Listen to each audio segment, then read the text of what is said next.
Well, Brock, second Pete Carroll Show of the year, and as always, you get a different view after talking to the coach, and I thought a lot of real honesty and accountability from Pete after a loss that was just as much on the coaching staff as it was on anyone else. Yeah, I think in 2 or 3 occasions there you hear from Pete saying, hey, I screwed up. It was my call on Chris Carson. I messed that thing up. I looked at it and I evaluated it and screwed it up with the special teams where he was taking off a few of those, and you own it.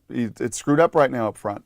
All right, this thing is not working the way it's supposed to. The communication between head coach and coordinator and quarterback and when to avoid the negative plays, that stuff has to be sharpened up. This group is not good enough with all the newness and some of the challenge in the weaponry. They're not good enough to overcome negative plays. How many times did we say that over the last few years? And many times the last few years it's been the run game that's gone backwards and backwards and backwards. It's not the case. Too many negative plays, too many sacks, too many times holding the ball. I would expect a rhythm and a much further and faster tempo next week against Dallas. He was quick to get on Russell Wilson as well, and he's not ripping the guy, but he was very quick to say that Russell's got to make some changes. Look, I still think that there's just not a lot open. I mean, I don't think they have the weaponry in the outside without Doug Baldwin and with some of the guys they're trying to work in. But Brock, he definitely warmed to your point that trust is going to be an issue here. It is. It's going to be, I think, a big part of this conversation moving forward, and it's got to ramp up immediately.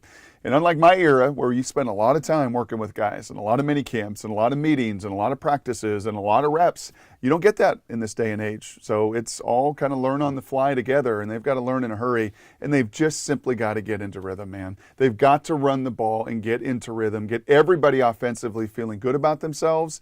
And a Dallas Cowboy crew that's pretty good defensively is going to be a test once again on Sunday.